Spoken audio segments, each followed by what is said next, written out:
Hi yours, this is Praveen. Welcome back our YouTube channel. ఈ వీడియోలో మనం నంద్యాల నుంచి కాకినాడ వెళ్ళే service number 2716 APSRTC super luxury bus యొక్క పూర్తి వివరాలు తెలుసుకుందాము.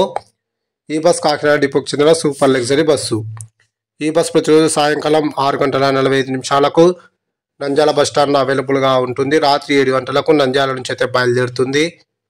ఈ బస్ వయా గిద్దలూరు, ఖమ్మం, మార్కాపురం, కుంట, వినుకొండ, నర్సరావుపేట, గుంటూరు, విజయవాడ, హనుమాన్ జంక్షన్, ఏలూరు, తాడేపల్లిగూడెం, తణుకు, రావులపాలెం, రామచంద్రాపురం మీదుగా కాకినాడకైతే చేరుకుంటుంది.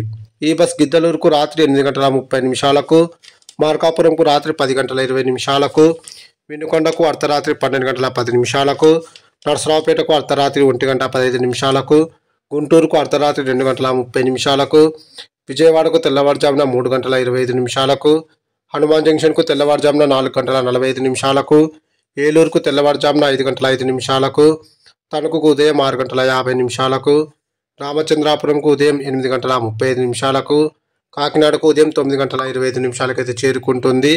నంద్యాల నుంచి కాకినాడకు సుమారుగా 543 కిలోమీటర్ల దూరం ఉంటుంది. నంద్యాల నుంచి కాకినాడకు టోటల్ జర్నీ అవర్స్ 14:25. నంద్యాల నుంచి కాకినాడకు బస్ ఫేర్ రిజర్వేషన్తో కలిపి 1030 రూపాయలు అయితే అవుతుంది. ఇప్పుడు మనం కాకినాడ నుంచి నంద్యాల వెళ్ళే service number 2715 APSRTC super luxury bus యొక్క పూర్తి వివరాలు తెలుసుకుందాము.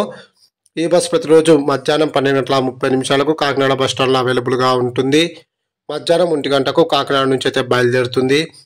ఈ బస్ రావులపాలెంకు మధ్యాహ్నం 3 గంటలకు, తణుకుకు మధ్యాహ్నం 3:40, ఏలూరుకు సాయంకాలం 5:25, విజయవాడకు రాత్రి 7:30, మార్కాపురంకు అర్ధరాత్రి 1:05, గిద్దలూరుకు అర్ధరాత్రి 2:35, నంద్యాలకు తెల్లవారుజామున 4:20 అయితే చేరుకుంటుంది. కాకినాడ నుంచి నంద్యాలకు total journey hours 15:25. Please like and subscribe my YouTube channel. Thank you.